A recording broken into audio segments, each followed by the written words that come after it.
I know you guys have heard victim number 3, Diddy's ex-girlfriend, Gina Huynh, has now wrote a letter in support of letting Diddy out on jail while he awaits sentencing. And I've done some deep diving into this because I felt like something really weird was happening the second that Miss Gina just up and disappeared with her lawyer after saying that she was ready to testify with her name being known to the public just weeks before Diddy's trial started. We'll go ahead and start this thing out with Gina's letter that she wrote in support of Diddy being released from jail until his sentencing hearing in October, even though we knew that she alleged years ago that she was abused multiple different times with really horrific allegations. Remind you that she was victim number 3 since the start of this case. Your Honor, my name is Virginia Huynh, and I am writing this as the person identified as victim 3 in this case. I have known Sean Combs for many years in both a personal and professional capacity. From that experience, I have seen him primarily as a father, a family man, and a businessman. Mind you, this is the same woman that alleged that Diddy was beating babies out of her on Tasha K. I provide this letter to share my observation about his character and respectfully request that the court permit his release on bond while the case proceeds. I acknowledge and respect that Mr. Combs stands accused. No, he's guilty on those 2 charges, that the court must weigh public safety and the integrity of the legal process. At the same time, I believe it's important for the court to have a full picture of who he is beyond the allegations. Our relationship, like many, was not always perfect. We experienced up and downs, and mistakes were made, but he was willing to acknowledge his mistakes and make better decisions in the future. Over the years that followed, he made visible efforts to become a better person and to address the harm that he caused. By the time our relationship ended, he embodied an energy of love, patience, and gentleness that was marked different from his past behavior. To my knowledge, he has not been violent for many years, and he has been committed to being a father first. I'm writing this because I do not view Mr. Combs as a danger to me or the community. This is his first criminal case. Throughout the investigation and the proceedings, he has been cooperative, respectful, and compliant. I'm just going to go ahead and stop this right now because I'm about to show you guys the very weird timeline of Gina and Diddy getting back together after the falling out that they had over Young Miami. Like, it literally started after Cassie Ventura's lawsuit went public. I have seen 2 different articles on December 19th of 2023 that Diddy started following Gina Huynh on Instagram again after she blocked him in 2022 over the incident between her and Young Miami. And here's another article of them catching Diddy refollowing Gina Huynh after she blocked Diddy over the dispute involving Young Miami. And the internet archives live forever because here's the post where Gina Huynh said that she blocked Diddy, and this was during the time in 2022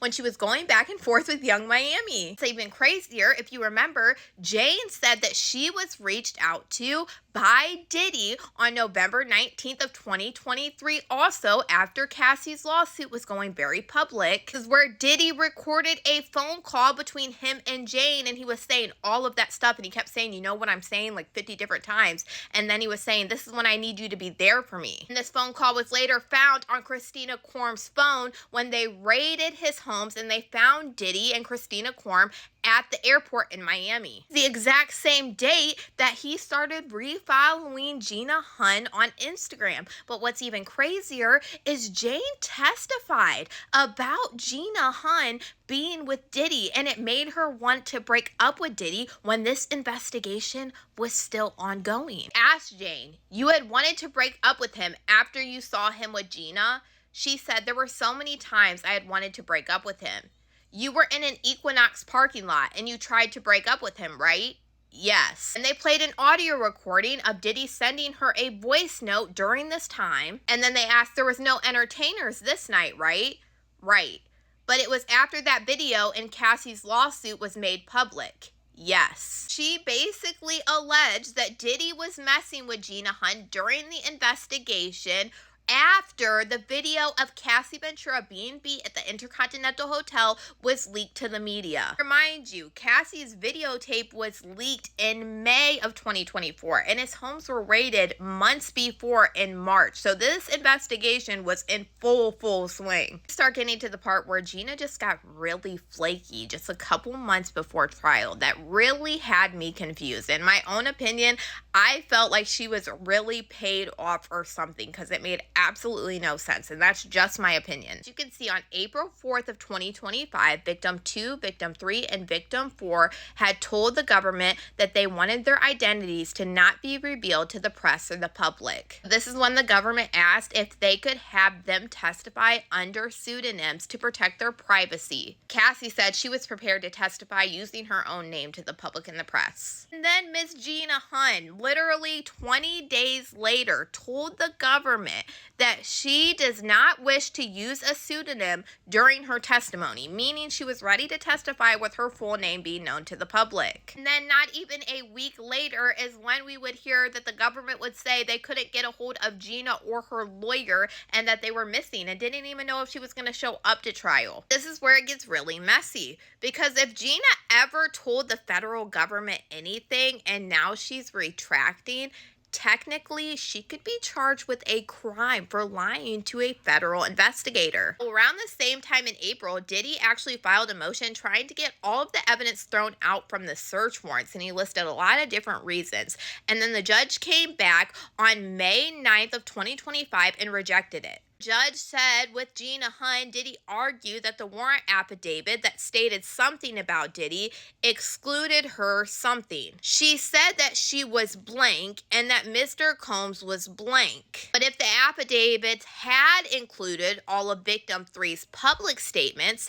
they would have also included a public interview. So it sounds like the judge is saying that Gina Huynh said something about Diddy that they used for the warrant affidavits to search his homes, but they didn't include the public interviews that Gina did. But if they had, there would have been probable evidence. He goes on to say, nor do a few positive statements undo probable cause analysis when the affidavits recount how something, and that's blanked out. But then he says, in another incident, and it's blacked out, this is clearly sufficient to establish that Combs used force and coercion. So it's pretty crazy that the timeline of Gina and Diddy starting to follow each other again is the same day that Diddy also called Jane about Cassie's lawsuit as well, saying, I need you to be there for me. It was consensual. And then recording that conversation. And then Jane said that Diddy and Gina Huynh were still with each other in some aspect because she was mad about it, wanted to break up with Diddy, even though Gina Huynh was victim number 3. And we had Miss Gina Huynh saying, I'm ready to testify with a pseudonym, then didn't want to testify with a pseudonym, and then days later she went missing. Miss Gina Huynh better hope that she has her I's dotted and her T's crossed, because if you told anything to the federal government against Diddy and that helped them to be victim number 3, in this case against Diddy, they can now use it against you if they think that you are lying. Honestly, I don't even think having Gina Huynh write that letter was worth the headache. You only have a couple months. Sit it out and wait till sentencing. Same time, essentially, it could come back to them wanting to investigate Diddy for something if they think that he has his hands tied into why Gina Huynh started acting that way. Second, that I knew that Diddy's team was saying they could bring Gina Huynh if they wanted to, but they didn't, I felt like the feds knew that Gina Huynh might have been a rogue witness, and she might have got on that stand and said something that they really didn't want her to say. And I think that's probably what happened. That's just my opinion. But y'all let me know what you guys think about all this in the comments.